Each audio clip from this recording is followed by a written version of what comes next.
ఈనాడులో ఇవాళ కనిపిస్తున్న వార్త ప్రజలంతా ఆసక్తిగా ఎదురు చూస్తున్నది ఏంటంటే రుణమాఫీ ఎప్పుడు, రుణమాఫీ ఆగస్టు 15లోగా ఎవరికి చేస్తారు, గైడ్ లైన్స్ ఏంటి, మాకు రుణమాఫీ వర్తిస్తుందా లేదా, ఈ చర్చలు ఎక్కువగా జరుగుతున్నాయి.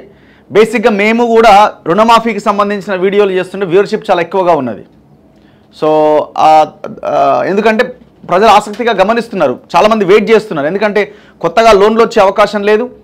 రైతు బంధు కానీ లేకపోతే ధాన్యానికి సంబంధించిన డబ్బులు కానీ బ్యాంక్ అకౌంట్లలో పడ్డప్పుడు బ్యాంకర్లు వాటిని ఈ రుణం కింద, వాళ్ళు తీసుకున్న లోన్ కింద, అప్పుల కింద పట్టుకుంటున్నారు. ఇది రైతులకు సమస్యగా మారింది. గవర్నమెంట్ కాంగ్రెస్ అధికారంలోకి రాగానే మీకు 2 లక్షల రుణమాఫీ చేస్తామని చెప్పడంతో సో వీళ్ళ 2 లక్షల రుణమాఫీ ఎప్పుడు చేస్తారా? మొన్నటి ఎంపీ ఎలక్షన్స్కి ముందు రేవంత్ రెడ్డి ముఖ్యమంత్రి ఆగస్టు 15వ తేదీలోగా మేము చేసి తీరుతామని ప్రతి టెంపుల్ ముందు, అంటే ఆయా నియోజకవర్గాల్లో ఉన్న ప్రధానమైన ఆలయాల దేవుళ్ళ ముందు ప్రమాణం చేసి చెప్పాడు. So August 15 రాబోతున్నది. ప్రభుత్వం కూడా ఏదేమైనా చేసి తీరాలి అన్న ఒక దీంతోనే ఉన్నట్టు కనబడతా ఉన్నది. దశల వారీగా రుణమాఫీ క్వశ్చన్ మార్క్.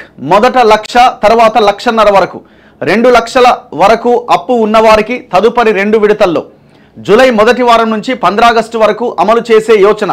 ఒక రైతుకు 5 ఎకరాలకు మాత్రమే రైతు భరోసా.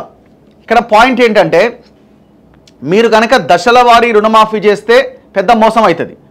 కేసీఆర్ ₹1,00,000 రుణమాఫీ 4 విడతల్లో అని చెప్పి రైతులను మోసం చేసిండు. ఈ 4 విడతల్లో చేయడం ద్వారా ఏం జరిగింది? 4 విడతల్లో ₹1,00,000 చేయలేదు, 30-35 వేల వరకు చేసిండు. దీనివల్ల ఏమైంది? ఆల్రెడీ వాళ్ళు తీసుకున్న అసలుకి ఇంట్రెస్ట్ అయింది, ఆ ఇంట్రెస్ట్ డబ్బులు కట్ అయినాయి అక్కడక్కడ తప్ప అసలు 700 అనే ఉన్నది. ఇప్పుడు కూడా అదే అయ్యే అవకాశం ఉంది. కాకపోతే వీళ్ళు ఏమంటున్నారంటే జస్ట్ ఒక 1 మంత్ గ్యాప్లోనే మొత్తం కంప్లీట్ చేస్తామన్నట్టుగా ఉన్నది. అది కూడా జూలై నుంచే స్టార్ట్ చేస్తామన్నట్టుగా ఈ వార్త కనిపిస్తూ ఉన్నది. ఒక షార్ట్ పీరియడ్లో డేస్ లోపలనే, రోజుల లోపలనే కంప్లీట్ చేస్తే ఓకే. కానీ ఇది నెలల తరబడి ఈ నెలలో చేస్తాం, మళ్ళీ తర్వాత 6 నెలలకు ఇంకో విడత చేస్తామనంటే మాత్రం ఇది రైతులను మోసం చేయడమే. వచ్చే నెల మొదటి వారం నుంచి రైతు రుణమాఫీని దశల వారీగా అమలు చేసే ఆలోచనలో ప్రభుత్వం ఉన్నట్టుగా తెలుస్తోంది. అంటే జూలై నుంచే స్టార్ట్ చేయాలనుకుంటున్నారట అమలుకు. అంటే ఇప్పుడు మీరు చెప్పిన డెడ్ లైన్ 2 లక్షల రుణమాఫీ ఆగస్టు 15లోగా కంప్లీట్ కావాలి. సో మీరు మళ్ళీ అప్పుడు స్టార్ట్ చేసి మళ్ళీ ఆగస్టు 15కి 1,00,000 స్టార్ట్ చేసి మళ్ళీ ఎప్పుడు అంటే మళ్ళీ అది మోసం చేసినట్టు అవుతుంది. సో కాబట్టి ఈ వార్తను బట్టి మనకు అర్థమవుతున్నది ఏంటంటే జూలైలోనే స్టార్ట్ చేయబోతున్నారట. అమలుకు కసరత్తు చేస్తున్న ప్రభుత్వం ఇప్పటికే మార్గదర్శకాలు, నిధుల సమీకరణ తదితర అంశాలపైన ఒక నిర్ణయానికి వచ్చినట్టుగా సమాచారం.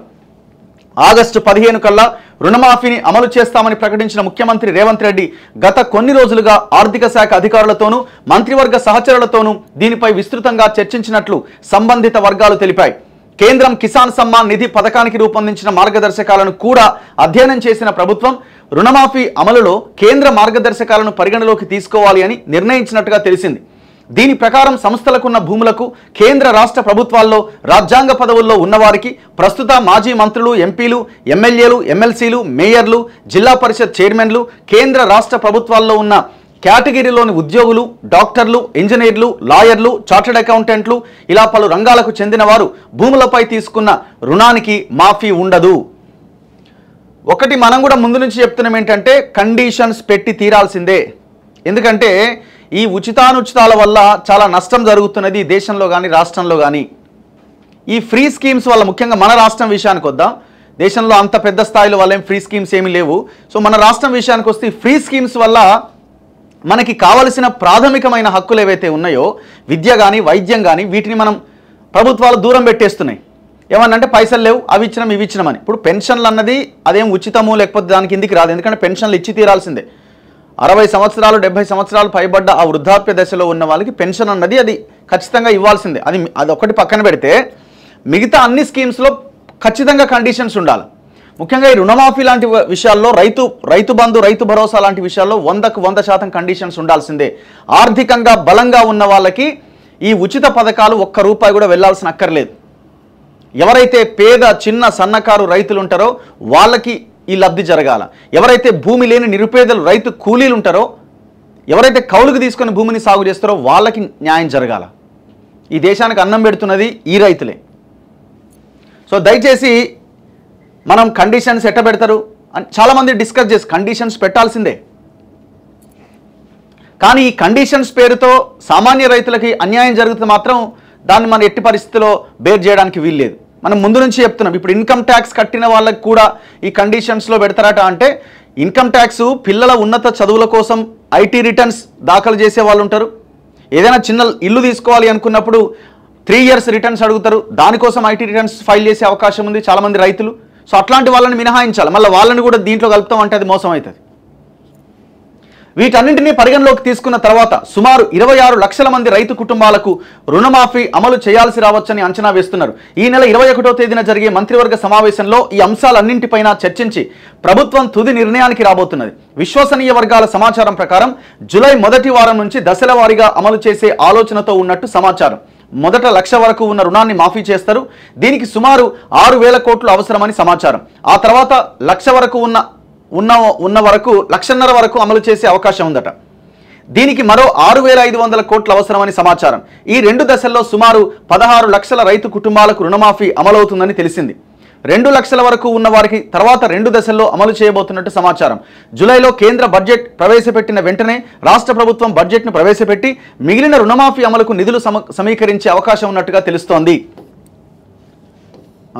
రైతు రుణమాఫీకి అర్హత నిర్ధారణే ప్రధాన ఎజెండా అట. రేపే మంత్రివర్గ సమావేశం.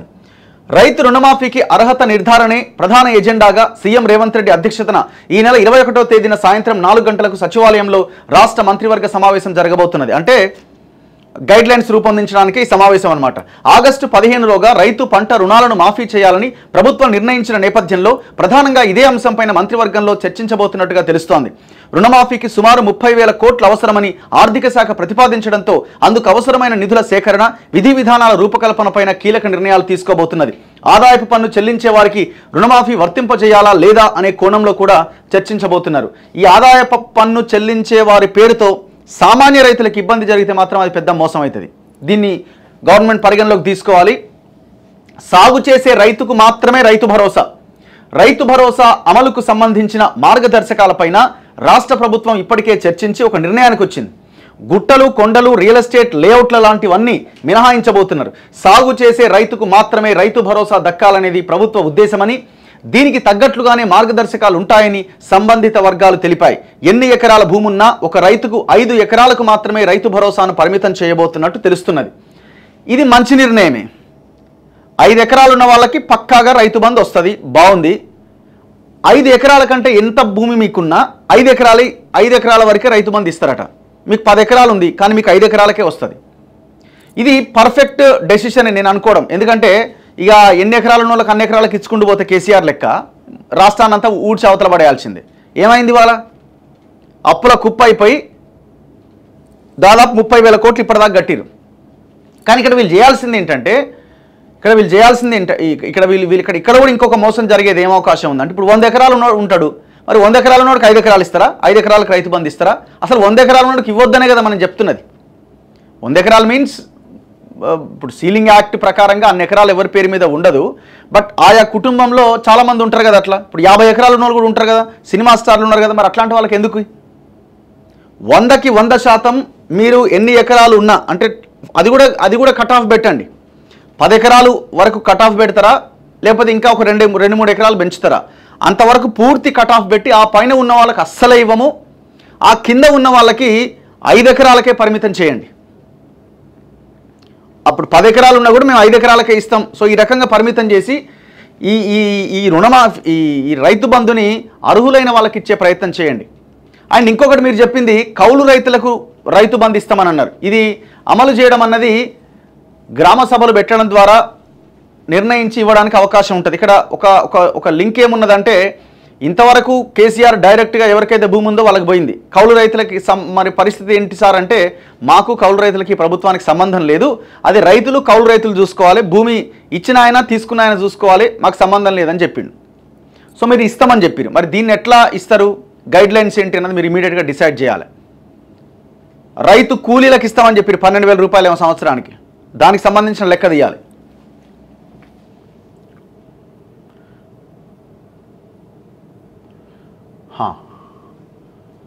చలో నెక్స్ట్, ఇది రుణమాఫీకి సంబంధించి రేపు క్యాబినెట్ మీటింగ్లో దీనికి సంబంధించిన డిస్కషన్ జరిగే అవకాశం ఉంది. గైడ్ లైన్స్ విషయంలో కొంత క్లారిటీ రావచ్చేమో రేపు.